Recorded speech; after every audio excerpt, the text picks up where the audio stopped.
devastated if this rate limit is enforced any longer than end of day, because again, information is needed, and I don't know what to say. Like, anyone want to add to that? No, I know. No, you're right. Look, I mean, I actually just got a DM from a guy named Justin Higgins saying, he was during Hurricane Maria. He said it undoubtedly saved lives. As a person who's directly appointed to deal with hurricanes specifically, I think people in California use Twitter. Even people who don't use Twitter still have it on their phone to check and see if that was an earthquake or like construction work or something going on outside their house. It's basically like an earthquake detection vehicle. This was a So very deadly decision by him, and I yeah, yeah, you're right, Amber. I think part of it is I don't think it's a decision. I think he messed the site up enough that he had to do this thing, and he doesn't know how to fix it. And that's I think the question is like, is he destroying this thing on purpose because it's a very good information and vehicle? just to let you I don't guys know. know, I have been trying to use my Twitter all day, and I have not seen a new tweet on my feed for the last 4 hours because I've already allegedly reached that 600 tweet view count. I would say there's another particularly interesting aspect of this that's probably not been caught up on. It is charities, particularly Ukraine-based ones, use Twitter to fundraise a lot, and for every minute that this site is stopping that, that's lives, that costs blood. That this is you can. There are millions of dollars that could be potentially being crowdfunded and raised right now for life-saving projects that are not happening because Elon Musk hasn't paid his Amazon Web Service bills. I want to quickly toss to Chris because it sounds like Chris has figured out a workaround. Hi. First, Katie, first of all, thanks for having these spaces every time there's a meltdown. I feel a good sense of catharsis and being able to kind of share the town hall mentality that Twitter's supposed to be every time. So thanks a lot for that. I think I've found a loophole, which may or may not get shut down eventually, but I've reached the limit. I hit it this morning without realizing it. After I explored around the site, I went to my lists. I have curated lists that I keep for different topics. If I refresh that, I'm still able to look at new things. And I just checked this. I have an NBA list, and I can still see new tweets as recent as a couple of minutes ago. And if I swipe to refresh, it's still going there. So for anyone still looking for their fix, I think So lists works. Lists Interesting. still work as far as I can see.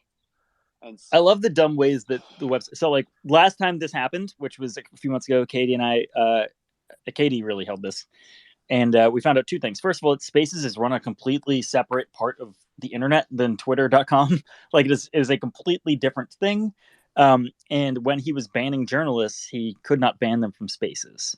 So that was a very funny thing. And also, there was another section where we realized that if you scheduled your tweets, even for a minute in advance, you could tweet, even though you could not tweet at the time for like a whole day.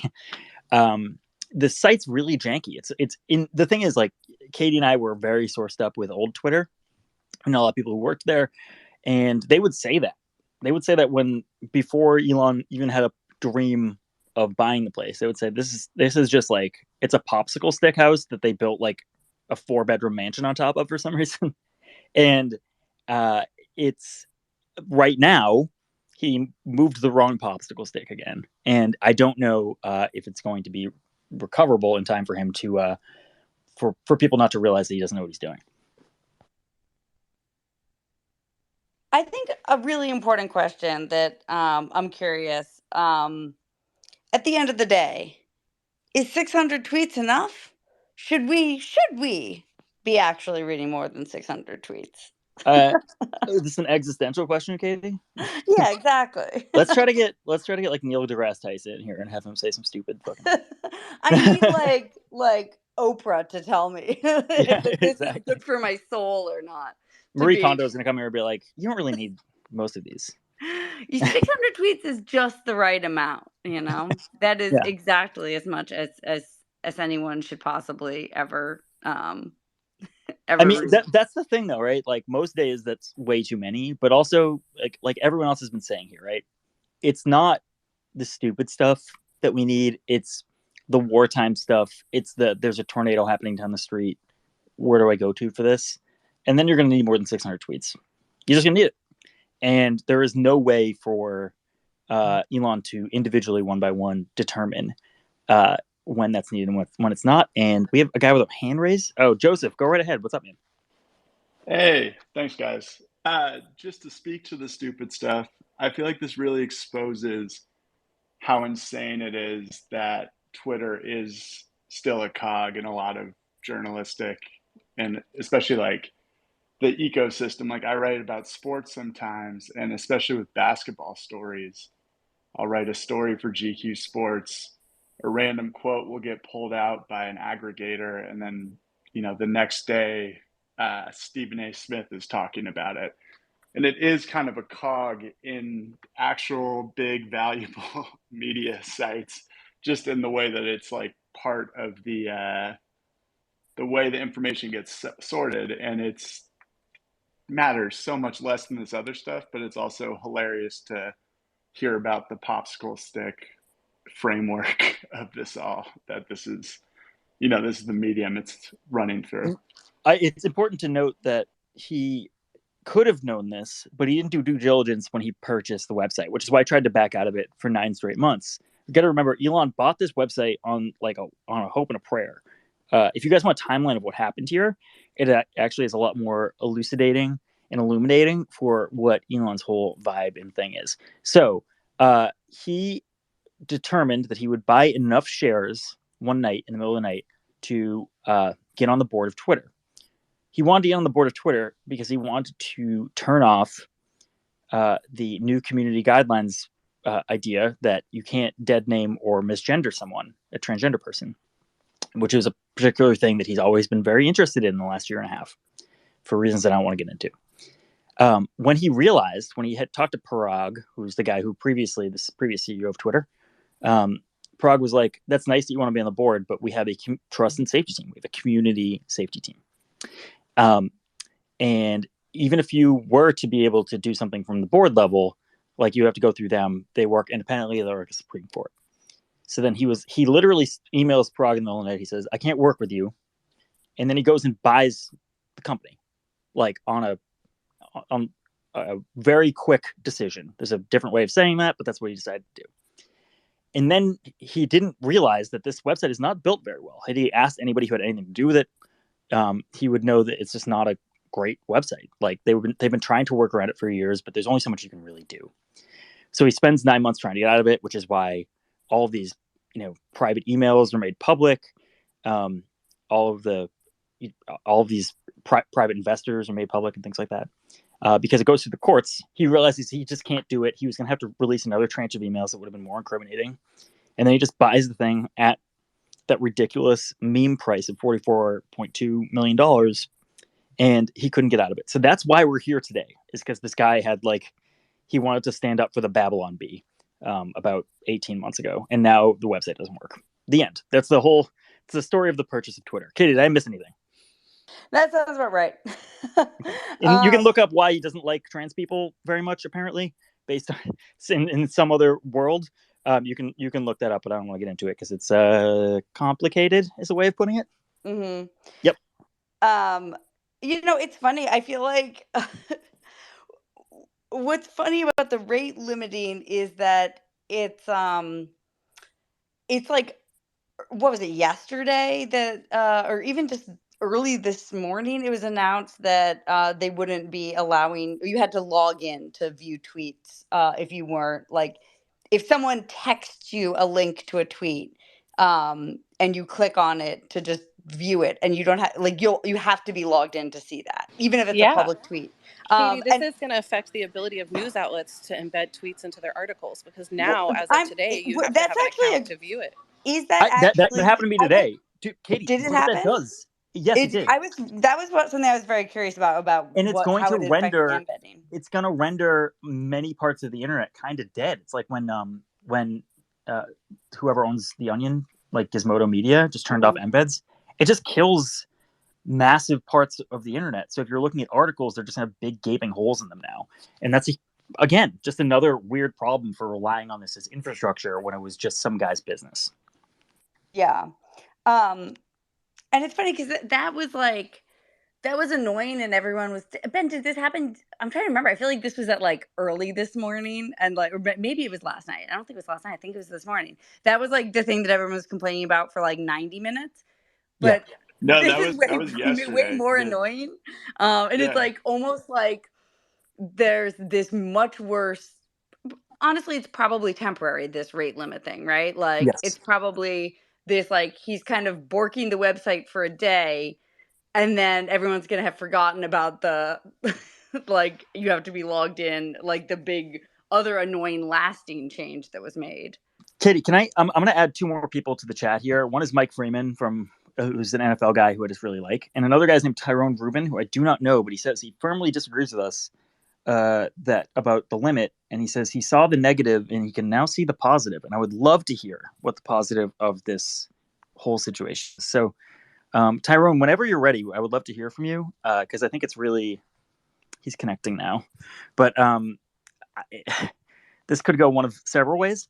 I'm curious. I'm all ears. I'm ready would, to hear the argument. I want to hear this argument so bad. And Tyrone, I think you're here and you're on. Are you here? Hi, Marley. Hi, Ben. Thanks for seeing another side to it without getting into an argument, just another side to it. Thank you.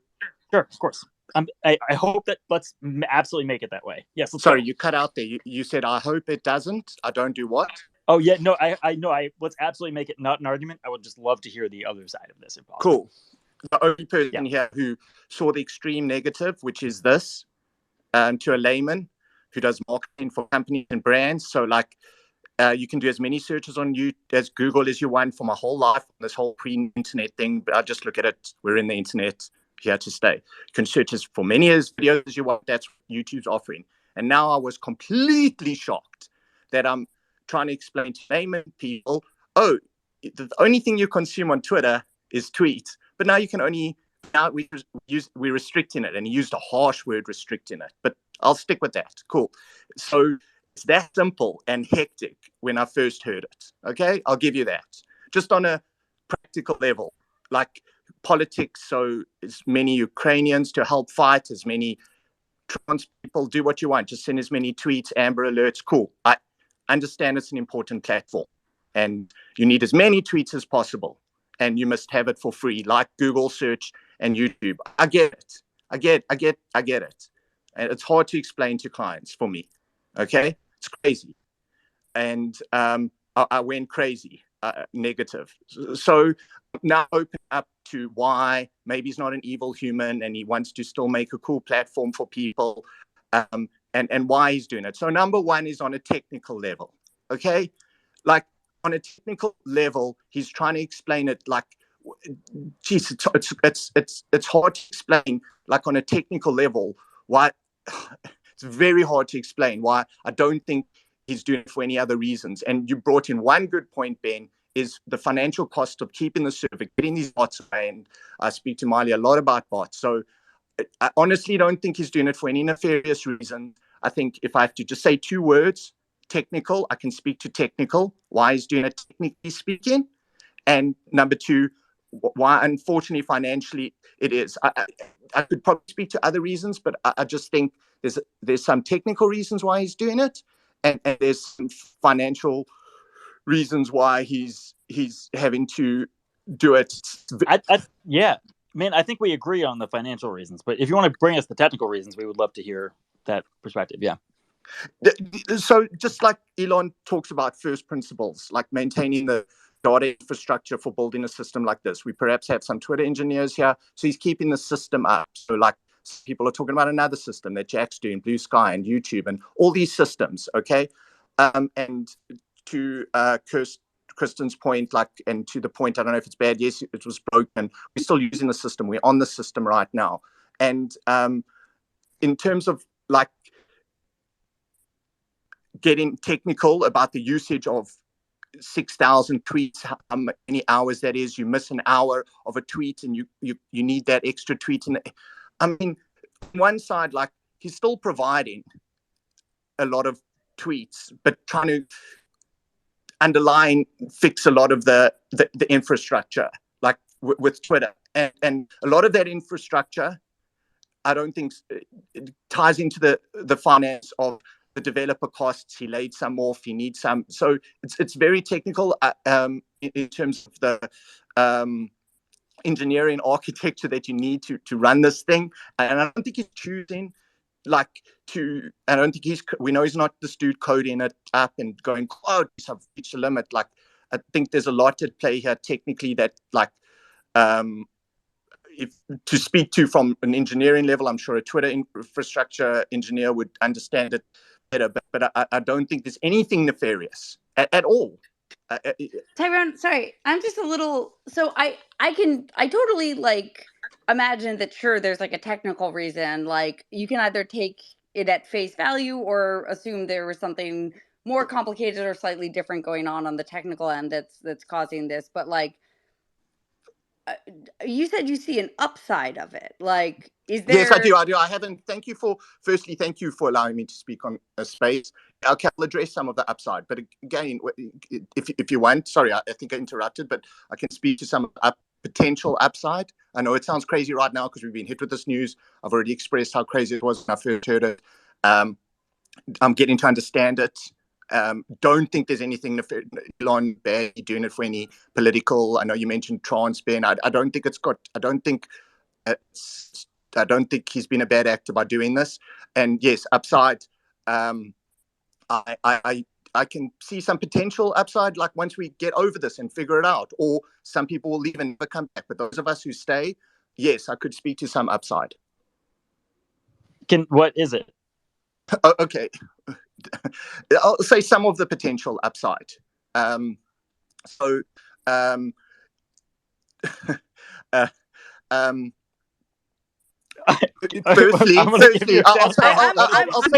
I'll be very specific about a business. Okay, upside. I'm on the edge of my seat, Tyrone. I am dying to hear what the upside. Okay, so one business upside is this. I'll give you a business upside for Elon. Okay, to get some extra revenue. I know we're just speaking business here. Okay, so I know two of my very good friends who aren't verified and paying, and I know, and you're not paying. That's fine. Like, there's a reason I'm paying. Okay, cool. There's a reason I want the check mark. I had to get it a month ago. I just thought, because I'm getting into certain things, I thought, let me pay. Tyrone, the elevator has opened and closed a few times. What is the upside? Like, the upside is he's going to get more money for him business-wise. I'm not saying it's justified. No, it's a bad thing, but he's going to get some more subscribers. It's going to be more stable. He's going to start building X.com. We're going to trust in him. We're going to trust this isn't bad, and he's going to line his pockets because he has to fund this crazy thing he's taken over. So there's a business upside for him. That's just one upside. If it's a good or bad. Okay, Tyrone. Really quickly, I have like reporting that I want to add to this. I've been talking to my friend Laura Kolodny at CNBC, who's their Tesla reporter. She's an unbelievably great reporter. I would say follow her on Twitter, but you cannot because it's really hard to use it. She brought up to me that Tesla has their big quarterly update tomorrow. And it's possible that they are maybe making more cars than they're shipping. And if so, that's just an interesting data point. That's all. I'm just letting you know that that's tomorrow. That's a big thing that would affect a stock price of something. I don't know that for sure. I don't know exactly what's going to go on there, but that's the way it is. Oz had his hand up first. Yeah. I'm going to hand it to Oz. Yeah, I'd just love to come in here for just a very couple quick points. One is, look, I'm a high follower account. I've got 200,000 followers, and I've had that many followers for longer than Elon bought this website. And I can tell you, I never really had a problem with bots until Elon bought the website. And now my inbox, because I have an open inbox, is just full every single day of message requests from crypto scams, from all these kinds of bots. Some of them even have blue ticks. Like, the idea that Elon is desperately trying to fight the bots is just his own propaganda, because it wasn't a problem for me personally, anecdotally, until he bought the website, and now I'm inundated with them. The second thing is, this is a complete problem of his own creation. Like, the website, well, it might not have been great, it might have been full of Nazis at times, but it functioned for the most part before Elon bought it. And ever since he bought it, it's been creaking like this old ship, like the Admiral Kuznetsov, the Russian aircraft carrier. It's just falling apart. And I just can't understand for the life of me. Look, I'm not a tech guy.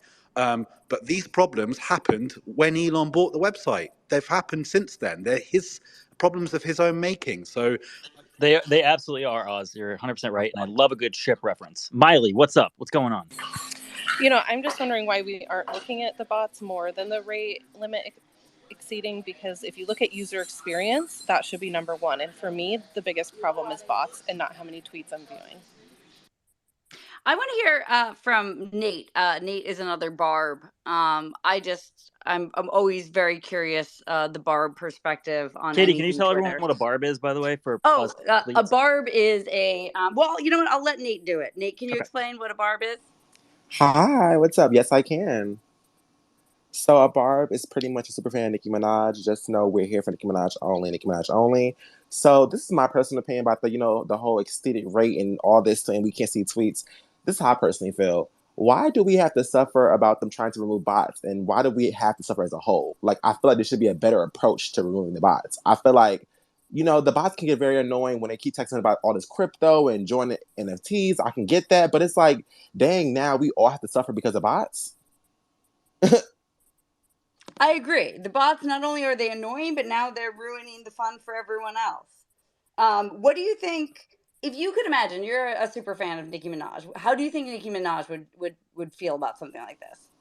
Oh, I definitely feel like I feel like any artist will be pissed, because I feel like Twitter has always been a platform where we've been able to reach different other platforms that support us, or that's a part of our brand and their deals. And I feel like a lot of artists and celebrities use this platform to touch their fan bases, and they touch their business and their equity on this platform. So you're going to limit so many ways that people are going to be able to promote their brands, their fundraisers, like.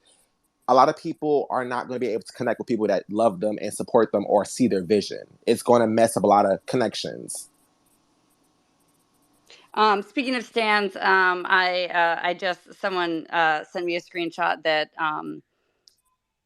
Cat Turd 2, who is, it's hard to say if he's a stan of Elon or Elon's a stan of him. I leave that. He's a Supreme Court justice. I think maybe. He has said that this is the worst thing. It's breaking Twitter, and that it's a terrible idea. So, and I also like another. And what Nate lost Cat Turd too.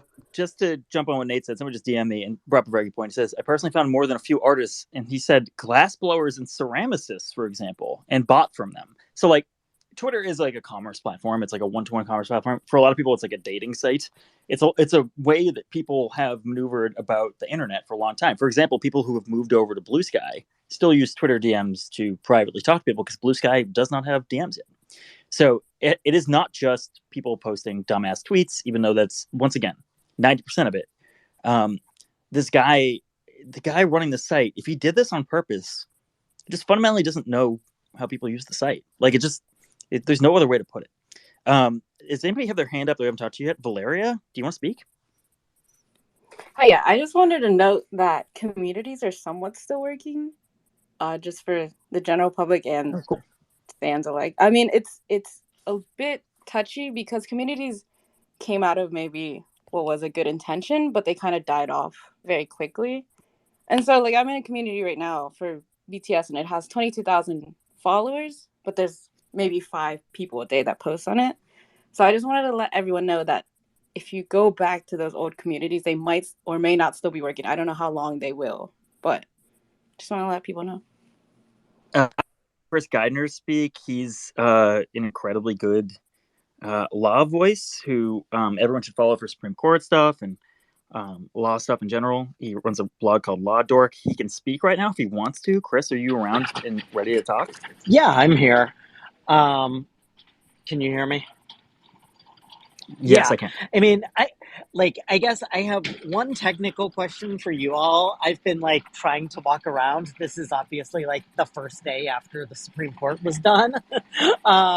So first I have a question, just like, does this actually mean that like if I'm scrolling through and see 600 tweets a day, I'm done? Or do I have to like open each of the 600? No. That's the first one. Okay, that's ridiculous. And then part two, I mean, I'm just imagining like, what if he had implemented this at like 6 a.m. yesterday morning?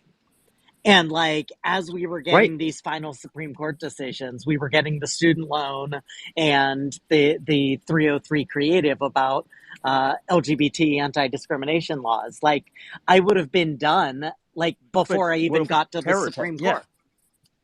What if a terror attack happened? Yeah, I mean, it just it seems to me to be like, I mean, killing, like, not even jokingly killing the site. And I guess like the like follow up to that, like off of the person who I think attempted to talk about an upside to it. I mean, even if you look at the business upside to it, I don't see how like I might change the terms of your business agreement with me on a given Saturday when I get bored or when I have to do so for financial or server reasons is going to be a way that you increase people's trust in the product.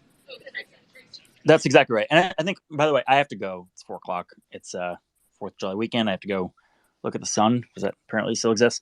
I just want to float to people. Is he doing this on purpose? Like, is this slow degradation of services that's happened over the last, year, but really 9 months? If you were to kill a website and try to make it look like, not malice, is this how you would do it? Because it's pretty close to how I would do it. And as I always say, do not attribute malice, that which can be attributed to stupidity, obviously. Either way, it's not a good look. But if you were trying to make it so people knew less things about your other companies, less things about full self-driving or your space company or whatever else, or the siring of many of your employees' children, whatever, less information. If your goal was less information as the second richest person on earth, a really good way of making it so there's less information is to kill Twitter over the time. Like if you were to do it in a day, it would be very suspicious. If you do it in 9 months with like weird technical jargon, it would be less so. So I'm going to leave with that. Just going to drop that nice little conspiracy theory right in the middle of the chat. And then I'm going to go look at the sun. Katie, all right, Ben, I got to go job. too. Thanks for everyone who spoke. I'm sorry, I know there's a couple of people who had requested to speak.